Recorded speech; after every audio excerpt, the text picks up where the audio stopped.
नमस्कार साथियों, जय श्री श्याम। वेटनरी मेडिसिन की एक और क्लास में आप सभी का स्वागत है।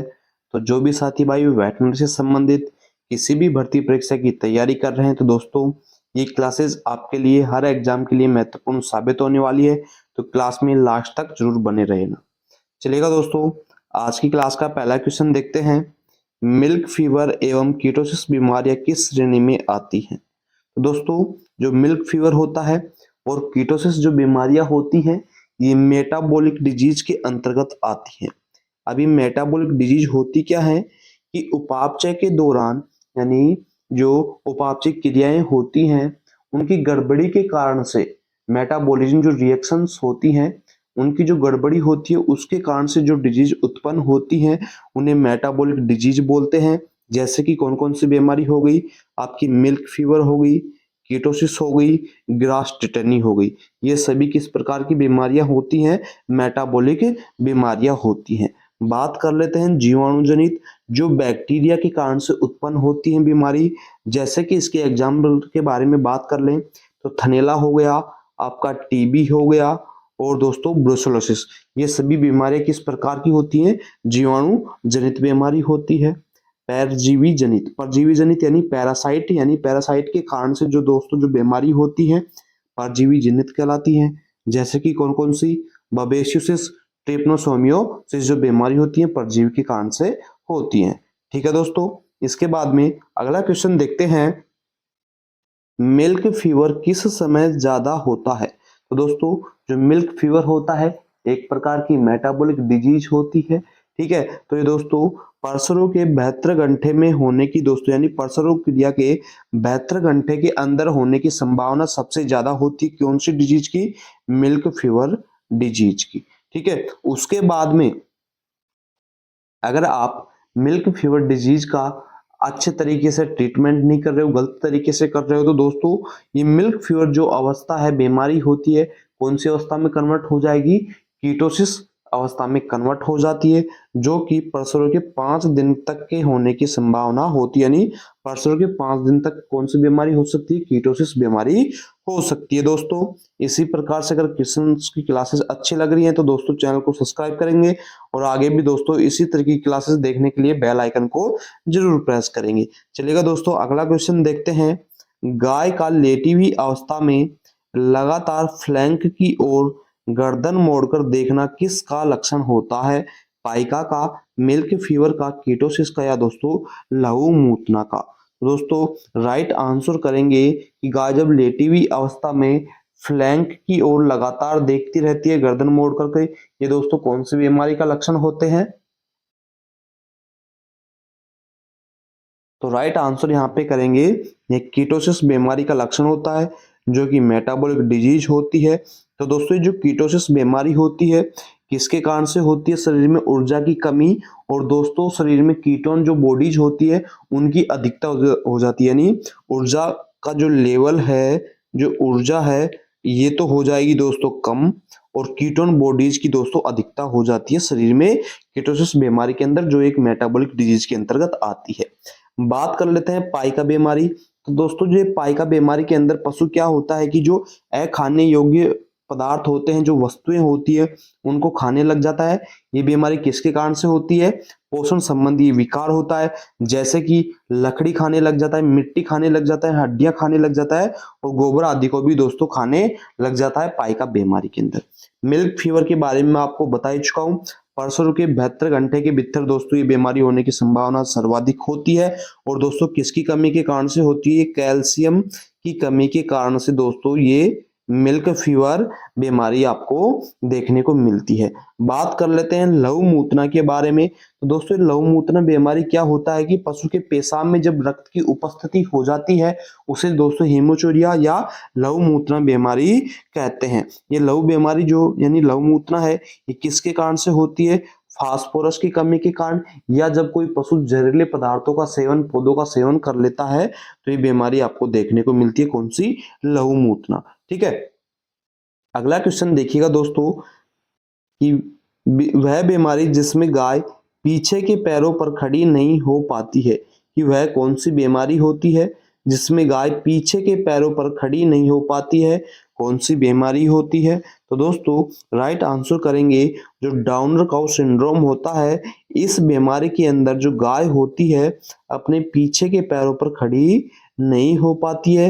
लघु मूत्रा के बारे में मैं आपको बता ही चुका हूँ कि पेशाब में रक्त की उपस्थिति जो फास्फोरस और दोस्तों जहरीले पौधों के सेवन करने से दोस्तों उत्पन्न होती है। इसमें जो पेशाब होता है दोस्तों कैसा होता है, या तो गहरे रंग का होगा, गहरे लाल रंग का, या दोस्तों भूरे रंग का पेशाब होता है इसके अंदर। पाइका के अंदर आप सभी को पता है कि जो खनिज तत्वों की कमी के कारण से होता है ये डिजीज, ठीक है। तो इसके बाद में दोस्तों अगला क्वेश्चन देखिएगा, डाउनर काउ सिंड्रोम किस नस्ल में ज्यादा होता है। दोस्तों जो डाउनर काउ सिंड्रोम होता है, ये जो होलिस्टीन एचएफ जो गाय की नस्ल होती है, ये विश्व की सबसे ज्यादा दूध देने वाली गाय की नस्ल होती है होलिस्टीन, जिसमें डाउनर काउ सिंड्रोम दोस्तों सबसे ज्यादा देखने को मिलता है। जर्सी के बारे में बात कर ले तो दोस्तों यह अमेरिका या मुख्य रूप से यूरोप की नस्ल मानी जाती है, जर्सी अमेरिका की, ठीक है। साहिवाल के बारे में बात करें तो दोस्तों देसी नस्लों में यानी भारतीय नस्ल की जो है सर्वश्रेष्ठ दुधारू नस्ल होती है गाय के अंदर। और मुर्रा जो होती है ये दोस्तों भैंस की सर्वाधिक दूध देने वाली नस्ल होती है। फिर से देख लेते हैं, जर्सी तो हो गई दोस्तों अमेरिका की मुख्य नस्ल, होलिस्टीन में डाउनर काउ सिंड्रोम सबसे ज्यादा देखने को मिलता है, जो विश्व की सर्वाधिक दूध देने वाली जो नस्ल होती है। साहिवाल की बात करें तो दोस्तों गाय की देसी नस्ल यानी गाय की भारतीय नस्ल होती है, जो दूध देने में सर्वाधिक नस्ल मानी जाती है। मुर्रा नस्ल जो होती है भैंस की नस्ल होती है, जो सर्वाधिक दूध देती है भैंसों की नस्लों में, ठीक है। अगला क्वेश्चन देखिएगा, लघु मूत्रा बीमारी किस खनिज की कमी से होती है। दोस्तों यह लघु मूत्रा जो बीमारी होती है ये फास्फोरस खनिज की कमी के कारण से होती है। कैल्शियम के बारे में बात करें तो दोस्तों इसमें होती है आपकी मिल्क फीवर होती है, ठीक है। सल्फर की कमी के कारण से दोस्तों एक तो जो उसके बाल होते हैं उनके संबंधित विकास यानी उत्तकों व बालों का विकास रुक जाता है सल्फर की कमी के कारण से। पोटेशियम की कमी के कारण से बात करें तो दोस्तों पशु में पोटेशियम की कमी के कारण से दोस्तों पाचन संबंधी डाइजेस्टिव सिस्टम यानी पाचन से संबंधी विकार उत्पन्न हो जाते हैं पशु में पोटेशियम की कमी के कारण। सल्फर की कमी के कारण उत्तकों और बालों का पोषण रुक जाता है। कैल्शियम की कमी के कारण से मिल्क फीवर आपको देखने को मिल सकता है पशुओं के अंदर, ठीक है। और फास्फोरस की कमी के कारण से आप सभी को पता है लघु मूत्रा डिजीज देखी जा सकती है। अगला क्वेश्चन देखेंगे दोस्तों, क्रीपर काऊ अवस्था किस बीमारी में होती है। तो दोस्तों जो क्रीपर काऊ अवस्था होती है ये भैंस की जो वो गाय की डाउनर काऊ सिंड्रोम होती है, जो एचएफ यानी जो होलिस्टीन फ्रीजियन में देखने को सर्वाधिक मिलती है। तो दोस्तों क्रीपर काऊ जो अवस्था होती है डाउनर काऊ सिंड्रोम की एक बीमारी अवस्था होती है, ठीक है। इसके बाद में अगला क्वेश्चन देखिएगा दोस्तों, अगला क्वेश्चन है आपका, किस बीमारी के इलाज में सोडियम प्रोपियोनेट एवं प्रोप्लानिन ग्लाइकोल का उपयोग किया जाता है। कि कौन सी बीमारी होती है जिसके ट्रीटमेंट के लिए सोडियम प्रोपियोनेट या प्रोपोलाइन ग्लाइकोल काम में लिया जाता है। तो दोस्तों किस बीमारी के ट्रीटमेंट के लिए काम में लिया जाता है यह, तो दोस्तों राइट आंसर करेंगे कीटोसिस के इलाज के लिए क्या काम में लेते हैं, एक तो सोडियम प्रोपियोनेट काम में लिया जाता है या प्रोप्लाइन ग्लाइकोल काम में लिया जाता है। मिल्क फीवर के लिए क्या लेंगे, कैल्शियम बोरा ग्लूकोनेट लेंगे, आईवी के माध्यम से दोस्तों इसका इंजेक्शन दिया जाता है। एंथ्रेक्स के ट्रीटमेंट के लिए क्या काम में लिया जाता है, पेनिसिलिन और ऑक्सीटेट्रासाइक्लिन के एंटीबायोटिक इंजेक्शन काम में लिए जाते हैं, किसके लिए, एंथ्रेक्स के लिए, ठीक है। बात करें बोtulism डिजीज के ट्रीटमेंट के लिए तो दोस्तों इसके लिए काम में लेंगे बोtulinum एंटीटॉक्सिन नामक इंजेक्शन दोस्तों लगाए जाते हैं बोtulinum के ट्रीटमेंट के लिए दोस्तों, ठीक है। अगला क्वेश्चन देखिएगा दोस्तों, घोड़े का फ्लैंक की तरफ गर्दन करके देखना किस बीमारी का लक्षण होता है। तो दोस्तों राइट आंसर हो जाएगा कोलिक बीमारी का ये लक्षण होता है। और दोस्तों जो गाय भैंस होती है कीटोसिस की अवस्था में दोस्तों देखने को मिलती है, अपनी गर्दन पीछे की तरफ करके देखना गाय भैंस का, तो दोस्तों कीटोसिस अवस्था में। और जो मिल्क फीवर होता है इसमें गाय भैंस जो होती है लेट जाती है दोस्तों, उठ नहीं पाती है। और टिटनेस जो होता है आपका, तो दोस्तों यह न्यूरोलॉजिकल बीमारी होती है जो क्लोस्ट्रीडियम टेटेनी के कारण से होती है। ठीक है, टिटनेस क्या होती है? एक न्यूरोलॉजिकल विकार होता है जो कि क्लोस्ट्रीडियम टेटेनी के कारण से होता है। ठीक है, अगला और लास्ट क्वेश्चन देखिएगा दोस्तों आज की क्लास का। मेटाबॉलिक बीमारी का उदाहरण नहीं है। तो आप सभी को बता चुका हूं मेटाबॉलिक डिजीज क्या होती है, कि उपापचयी मेटाबॉलिक रिएक्शन की गड़बड़ी के कारण से जो डिजीज उत्पन्न होती है मेटाबॉलिक डिजीज कहलाती हैं। जैसे कि दोस्तों मिल्क फीवर हो गया, कीटोसिस हो गया और ग्रास टेटेनी, ये तीनों की तीनों जो बीमारी होती हैं दोस्तों, ये तो होती है मेटाबॉलिक डिजीज।